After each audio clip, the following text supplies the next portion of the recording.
Hello learners, welcome you all on our YouTube channel success with economics. आज हम tenth class की second chapter के multiple choice question और fill up है यहाँ पर सॉल्व करेंगे। फर्स्ट क्वेश्चन है, विकास में लोग क्या चाहते हैं। ऑप्शन ए है ज़्यादा आय, ऑप्शन बी है स्वतंत्रता, ऑप्शन सी है सुरक्षा या ऑप्शन डी है उपरोक्त सभी। तो जब डेवलपमेंट की बात आती है तो हम इनकम भी ज़्यादा हो, लिबर्टी भी हो हमें अपनी बात कहने की या कोई भी काम करने की, और सुरक्षा भी हो, सेफ्टी भी हो, न्याय व्यवस्था वगैरह सब कुछ हो जिससे हम सेफ रहें। तो ये हम सभी सारी चीज़ें चाहेंगे, तो डी ऑप्शन इसका ठीक है आंसर।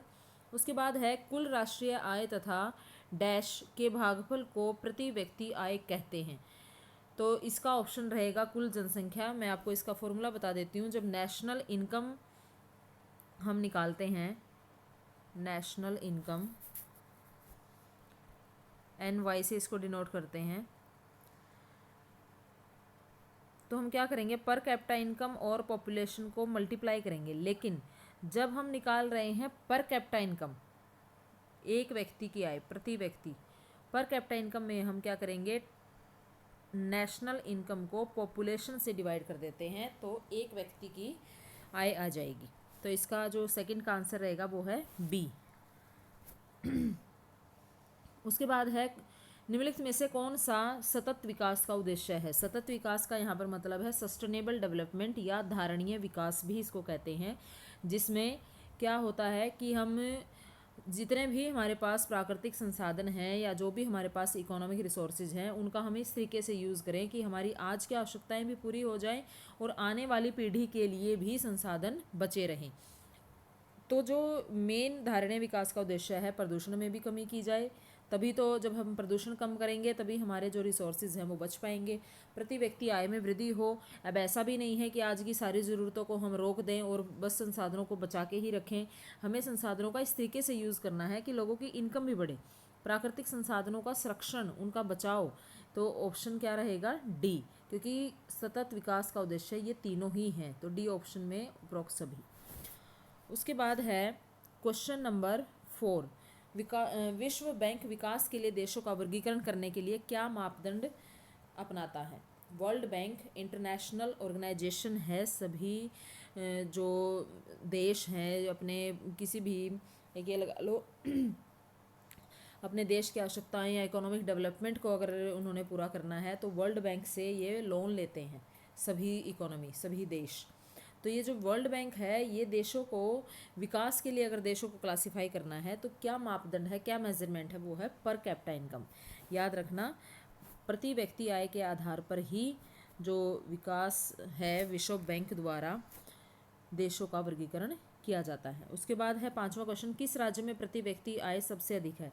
अब इन तीनों में से जो ऑप्शन में दे रखे हैं उन तीनों में से पूछा हुआ है किस राज्य में प्रति व्यक्ति आय सबसे अधिक है, तो यहाँ ऑप्शन है पंजाब।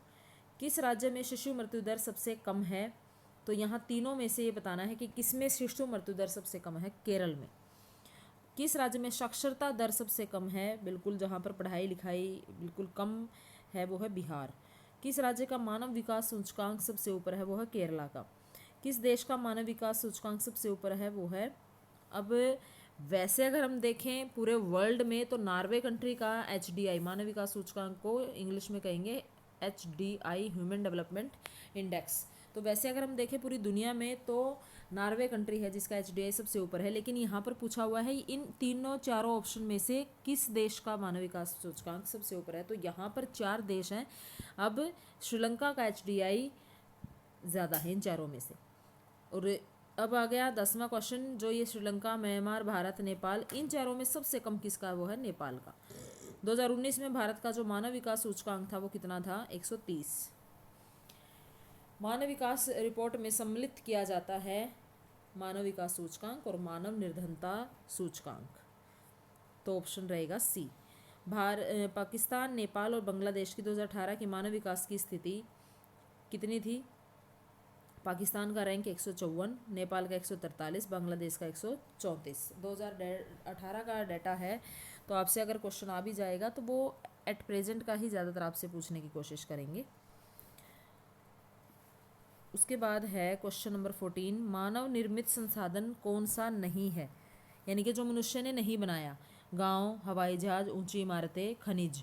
अब मनुष्य ने गांव, हवाई जहाज, ऊंची इमारतें, देखो इनका तो निर्माण मनुष्य द्वारा हुआ है, बट खनिज खनिज हमें प्रकृति से मिले हुए हैं, फ्री में मिले हुए हैं, तो ये मनुष्य द्वारा बनाए हुए नहीं है, तो डी आंसर इसका रहेगा। उसके बाद है क्वेश्चन नंबर 15, मानव विकास सूचकांक में से हम किसकी गणना करते हैं। मैं आपको बता देती हूँ कि जो ह्यूमन डेवलपमेंट इंडेक्स है उसमें हम 3 मेजरमेंट लेते हैं।